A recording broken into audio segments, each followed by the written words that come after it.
नमस्कार दोस्तों, स्वागत है आपका हमारी एकेडमी में। देखिए, ज्योग्राफी सेक्शन पे आज हम चर्चा करेंगे वर्षा पे और इसके प्रकार पे चर्चा करेंगे। एग्जाम दृष्टि से जो महत्वपूर्ण प्रश्न है उन पर भी चर्चा होगी और जो प्रश्न परीक्षा में पूछे जाते हैं उन पर भी हम बीच में डिस्कस करेंगे। देखिए, आमतौर पर वर्षा क्या होती है, हम जानते हैं कि आसमान से कुछ बूंदें गिरती है और हम उसे वर्षा कहते हैं। लेकिन यही वर्षा किस प्रकार से होती है, घटती है। देखिए, जल वाष्प जब होता है, जल वाष्प जब पानी का जल का वाष्पीकरण होता है और वाष्पीकरण के उपरांत जो हवा है या वायु में जल वाष्प की मात्रा अधिक हो जाएगी। किसकी मात्रा अधिक हो जाएगी? जल वाष्प की मात्रा अधिक हो जाएगी और उससे क्या होगा, वो भारीपन होगा उसमें और वो फिर जल की बूंदों के रूप में नीचे गिरेगी, तो इसे वर्षा कहा जाएगा। तो वाष्पीकरण जो प्रक्रिया है, वाष्पीकरण के फलस्वरूप यह जल जो होता है महासागरों से या अन्य स्थानों से वाष्पीकरण के फलस्वरूप हवा में मिल जाएगा। ठीक है, और जब जल वाष्प की मात्रा अधिक हो जाएगी, जिसे जल वाष्प कहते हैं, ठीक है, और उसके बाद वो जल की बूंदों के रूप में या कहीं पर बर्फ के रूप में या कहीं पे ठोस अवस्था में जिस रूप में भी गिरे उसे हम आमतौर पर वर्षा कहते हैं। ठीक है, तो ये समझने की जरूरत है। अब देखिए, इसके पीछे जो एक महत्वपूर्ण कारक है वो है एक प्रक्रिया संघनन। ध्यान रखें, अगर कभी पूछा जाए आपसे एग्जाम में कि वर्षा होने के लिए जिम्मेदार प्रक्रिया कौन है या किस प्रक्रिया के वजह से वर्षा होती है, तो वो है संघनन। अब क्या होगा कि जो जल वाष्प है, वाष्पीकरण के फलस्वरूप जो जल वाष्प की मात्रा है वो क्या होगी, वाष्पीकरण की मात्रा हवा वायु में मिल जाएगी और उसके बाद जब वो संघनन के फलस्वरूप उसमें तापमान में कमी आने के बाद वो नीचे को गिरने लगेगी बारिश के बूंदों के रूप में। ठीक है, तो ये समझने की जरूरत है। अब देखिए, वर्षा के प्रकार पे हम चर्चा कर लेते हैं। 3 प्रकार के वर्षा है जो महत्वपूर्ण है एग्जाम दृष्टि से। देखिए, वर्षा के प्रकार, ठीक, वर्षा के प्रकार पे हम चर्चा कर लेते हैं। देखिए, पहला जो प्रकार है वो है संवहनीय वर्षा। ध्यान रखें, संवहनीय वर्षा। दूसरा जो प्रकार है पर्वतीय वर्षा। एक एक करके इन पर चर्चा करेंगे। और तीसरा जो प्रकार है वो है चक्रवाती वर्षा। चक्रवातीय वर्षा। अब देखिए, काफी महत्वपूर्ण है एग्जाम दृष्टि से। संवहनीय वर्षा क्या है? देखिए, महासागर, हम जानते हैं कि महासागरों से जल का जो वाष्पीकरण होता है और स्थल खंडों की तरफ, स्थल खंड जो होते हैं, स्थल खंडों की तरफ जब आती है, और ये वाष्पीकरण कब होगा? जब सूर्य का प्रकाश होगा। ठीक है ना, सूर्य के प्रकाश के कारण जो सूर्य की किरणें गिरेगी महासागरों में और यहाँ से जो जल का वाष्पीकरण होगा, ध्यान रखें, जल का क्या होगा?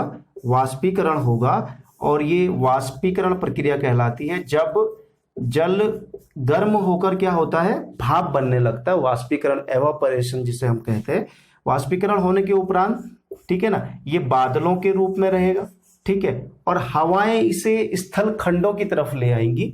ठीक है ना, क्योंकि हम जानते हैं कि जो वायु होती है, जो पवन होते हैं, वो क्या होते हैं, उच्च वायुदाब से निम्न वायुदाब के क्षेत्र में बनते हैं। यहाँ उच्च वायुदाब का क्षेत्र होता है और ये निम्न वायुदाब के क्षेत्र की तरफ को गति करते हैं और फिर संघनन प्रक्रिया के फलस्वरूप, ध्यान रखें, संघनन प्रक्रिया के बाद ये बारिश के रूप में स्थल खंडों में गिरने लगते हैं। तो इस प्रक्रिया को हम क्या कहते हैं? संवहनीय वर्षा। सामान्य तौर पे अगर इस प्रकार की जो वर्षा हो रही है, महासागरों से जल का वाष्पीकरण हुआ सूर्य की गर्मी से और वाष्पीकरण से जो बादल बने वो हवाओं के साथ स्थल खंडों की ओर गए और संघनन के फलस्वरूप वो जब बरसते हैं, जब उनकी बूंदें नीचे आ गिरती हैं, तो उसे हम क्या कहते हैं? संवहनीय वर्षा कहते हैं। ठीक है ना, ये एग्जाम के पॉइंट ऑफ व्यू इंपॉर्टेंट है, समझिए, नॉर्मल प्रक्रिया है। अब ध्यान रखें, इस प्रक्रिया को हम क्या कहते हैं? ये कंप्लीट प्रक्रिया को हम जल चक्र कहते हैं। क्या कहते हैं? Water cycle. क्या कहते हैं? Water cycle. अब देखिए, इस प्रकार जो जल आएगा वो नदियों के माध्यम से, ठीक है ना, पेड़ पौधों की जड़ों में, ठीक है ना, और अंडरग्राउंड वाटर, भूमिगत जल जो होगा, भूमिगत जल के रूप में पृथ्वी पर गिरेगा, रहेगा। ठीक है ना, और फिर पुनः जल महासागरों की तरफ आ जाएगा नदियों से। ठीक है, और फिर वो वाष्पीकरण की प्रक्रिया चलती रहेगी। तो इस प्रकार ये प्रक्रिया निरंतर चलती रहती है और एक जल चक्र इसे हम कहते हैं, इस पूरे चक्र को। ठीक, अब दूसरी जो प्रकार है पर्वतीय वर्षा।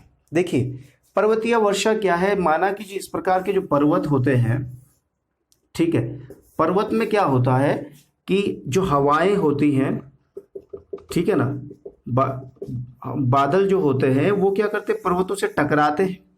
अब आगे तो जा नहीं पाएंगे, पर्वत है, तो वो क्या करते हैं, धीरे धीरे हवाएं ऊपर को चलती है, और जैसे जैसे वो ऊपर को चलती है तो यहाँ का जो तापमान होता है वो कम होता है, और कब तापमान की वजह से जो प्रक्रिया, संघनन की प्रक्रिया तेजी से होती है, और फिर ये पर्वतों पर जो बारिश गिरती है उसे हम पर्वतीय वर्षा कहते हैं, ठीक है ना।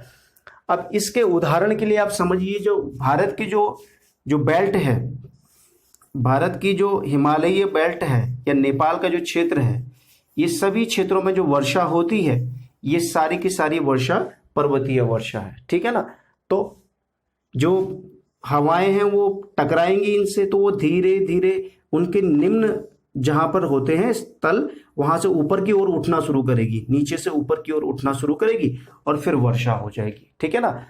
और इस प्रकार आप देखते हैं कि जो पहाड़ियों पर जो कम तापमान की वजह से बर्फ जमी होती है ना, बर्फ के रूप में जो है बारिश होती है, पानी के रूप में नहीं होती है, ठोस रूप में पानी जो होता है वर्षा होती है। तो इसी की वजह है ये तापमान में कमी के कारण, ठीक है। इसीलिए आप देखते होंगे कि भारत और विश्व का जो सबसे अधिक वर्षा वाला क्षेत्र है माउसिन राम, ठीक है ना, कौन सा, माउसिन राम, जो भारत के मेघालय में है। भारत ही नहीं, ये विश्व का सर्वाधिक वर्षा वाला क्षेत्र है, माउसिन राम मेघालय में है, ठीक है। यहां पर सर्वाधिक वर्षा होती है विश्व की, भारत की तो होती है, ठीक है। तो ये समझिएगा, ये बार बार एग्जाम में पूछा जाता है। पहले ये चेरापूंजी था, ठीक है ना, और अब शिफ्ट होकर जो स्थान है माउसिन राम, यहाँ पर सर्वाधिक वर्षा होती है, ठीक है। आपके लिए एक प्रश्न भी है हमारा कि जो माउसिन राम है, आप जानते हैं जो मेघालय है पूर्वोत्तर भारत का, मेघालय में 3 पहाड़ियां हैं, ठीक है ना, एक है गारो पहाड़ियां, एक खासी पहाड़ियां और एक जयंतिया पहाड़ियां। तो आपके लिए प्रश्न ये है कि जो ये माउसिन राम है वो इन तीनों में से किस पहाड़ी में अवस्थित है। ये एग्जाम की दृष्टि से महत्वपूर्ण है, एग्जाम में अमूमन ये प्रश्न पूछा जाता है, ठीक है ना। तो ये समझिएगा। अब जो अगला प्रकार है चक्रवातीय वर्षा का, उसे समझते हैं। आपको समझ आ रहा होगा, हमें आशा है इस प्रकार की कि आपको समझ आ रहा होगा ये वर्षा के जो प्रकार हैं, वर्षा और वर्षा के प्रकार। अब देखिए चक्रवातीय वर्षा क्या होती है। अब चक्रवात से समझ लीजिएगा कि जो ये महासागरीय क्षेत्र होता है या समुद्री क्षेत्र होता है, ठीक है ना, महासागरीय क्षेत्र, पहली बात तो ये महासागरीय क्षेत्र से उसके निकटतम स्थलीय जो क्षेत्र होते हैं, स्थलीय क्षेत्र होते हैं, उस तरफ को ये क्या होती है, ये वर्षा होती है, समझिएगा। उसके निकटतम जो स्थलीय क्षेत्र है उस तरफ को ये वर्षा होती है।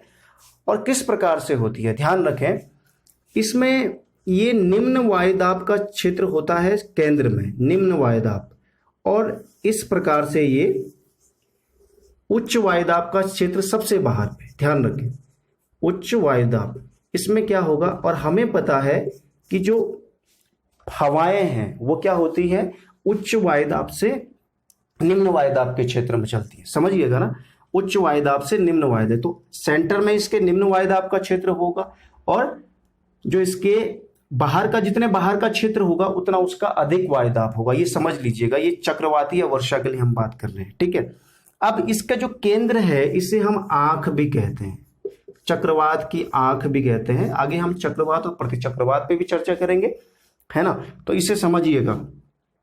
तो महासागरों के ऊपर इन चक्रवातों का निर्माण होगा, ठीक है, लेकिन इन चक्रवाती वातों का निर्माण तब होगा, उसके लिए कुछ कंडीशंस हैं, ध्यान रखें। एक तो ये समुद्री क्षेत्रों में इनका निर्माण होगा, ठीक है, और दूसरा इसके लिए महत्वपूर्ण है कि जो जल का ताप 27 डिग्री सेल्सियस से अधिक होना चाहिए, ध्यान रखें। अगर जल का ताप 27 डिग्री सेल्सियस से अधिक है तो चक्रवातीय वातों का क्या होगा, निर्माण होगा, और फिर फलस्वरूप चक्रवातीय वर्षा होगी। और तीसरा जो इसके लिए महत्वपूर्ण कारक है कोरियोलिस बल, ठीक है ना, कोरियोलिस बल। अब कोरियोलिस बल हम पहले ही चर्चा कर चुके हैं, ठीक है, वायुदाब पवन वाले चैप्टर में।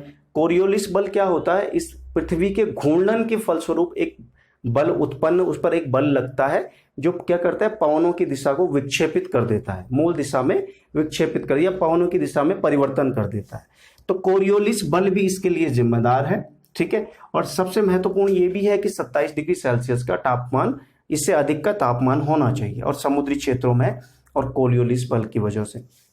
अब क्या होगा कि ये उच्च वायुदाब का जो क्षेत्र है इस प्रकार से बाहर को बनता रहेगा और ये घूम घूम के क्या करेंगी, उठकर संघनन की प्रक्रिया के फलस्वरूप ये इन क्षेत्रों में वर्षा करेगी, ठीक है ना। और ये बहुत लंबे समय की वर्षा नहीं होती है, कम समय की वर्षा होती है, और इनकी जो गति होती है, स्पीड होती है, वो बहुत तेज होती है, ठीक है ना। लेकिन ये बहुत लंबे समय के लिए नहीं होते हैं। तो इस प्रकार ये जो चक्रवातीय वर्षा है ये जो महत्वपूर्ण है, और ये होती है इस प्रकार से। अब ये समझिएगा ये पृथ्वी के किस क्षेत्र में होती है। अब समझिएगा ये जो क्षेत्र की हमें पता है कि जो कोरियोलिस बल का मान है, आपको पता है कि ऊपर का जो क्षेत्र है ये विषुवत रेखा होती है, भूमध्य रेखा, ठीक है ना, विषुवत रेखा, और ये उत्तरी गोलार्ध है ऊपर का, और ये दक्षिणी गोलार्ध है।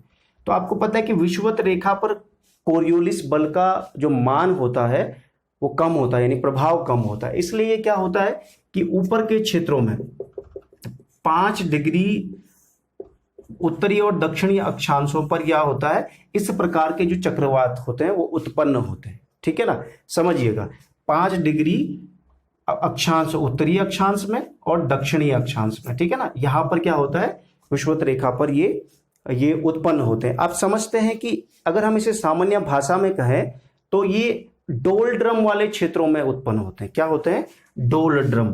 हम पहले भी इस पर चर्चा कर चुके हैं, ठीक है ना। डोलड्रम क्षेत्र में ये क्या होते हैं, उत्पन्न होते हैं, ठीक। अब इसमें 2 प्रकार की चीजें हैं, 2 प्रकार की समझ लीजिएगा कि एक तो है उष्ण कटिबंधीय चक्रवात और एक है शीतोष्ण कटिबंधीय चक्रवात। तो इस पर भी हम कटिबंधों पर पहले चर्चा कर चुके हैं कि देखिए समझने की सीधी सीधी बात है कि जो उष्ण कटिबंधीय चक्रवात होगा, उष्ण कटिबंधीय चक्रवात होगा, उष्ण कटिबंध जिसे कहेंगे, तो वो कहां तक होगा, वो 30 डिग्री तक होगा, 30 डिग्री उत्तरी और दक्षिणी अक्षांश तक, ध्यान रखें, ठीक। इसी प्रकार जो शीतोष्ण कटिबंधीय चक्रवात होंगे, ठीक है, शीतोष्ण कटिबंधीय चक्रवात होंगे, वो कहां पर होंगे, हमने बताया था शीतोष्ण जो कटिबंधीय वो 65 डिग्री उत्तरी और दक्षिणी अक्षांश तक होते हैं, ये समझिएगा आप, ठीक है ना। शीतोष्ण कहां से होंगे, 65 डिग्री नॉर्थ और साउथ में, और ये होंगे 30 डिग्री नॉर्थ और साउथ में। इस प्रकार के यहाँ पर चक्रवाती तूफान उत्पन्न होंगे और जो वर्षा के लिए जिम्मेदार होंगे, और इस प्रकार से जो भी वर्षा होगी वो चक्रवाती वर्षा कहलाएगी, ठीक है। एक चीज तथ्य और समझने लायक है कि इन चक्रवातों का जो क्रम है वो किस प्रकार से होता है। तो समझिएगा जो उत्तरी गोलार्ध है, उत्तरी गोलार्ध में जो ये चक्रवातीय वर्षा है या इस प्रकार के जो चक्रवात होते हैं वो एंटी क्लॉकवाइज यानी वामावर्त या कहें या एंटी क्लॉकवाइज डायरेक्शन में क्या करते हैं, गति करते हैं इस प्रकार के चक्रवात, ठीक है। और जो उत्तरी गोलार्ध में तो वामावर्त हो गया एंटी क्लॉकवाइज, दक्षिणी गोलार्ध में किस प्रकार के होंगे, क्लॉकवाइज इस प्रकार से, और उत्तरी गोलार्ध में एंटी क्लॉकवाइज, ठीक है ना। तो यहाँ पे होंगे दक्षिणावर्त या क्लॉकवाइज, ठीक है ना, क्लॉकवाइज। तो इस प्रकार से ये हमने इन पर बात की है कि ये जो चक्रवातों की दिशा होगी वो किस प्रकार से होगी। तो 3 प्रकार की वर्षा है, समवनीय वर्षा, पर्वतीय वर्षा और चक्रवातीय वर्षा, ठीक है ना। और महत्वपूर्ण है एग्जाम के पॉइंट ऑफ व्यू, ये समझने की जरूरत है, ठीक है।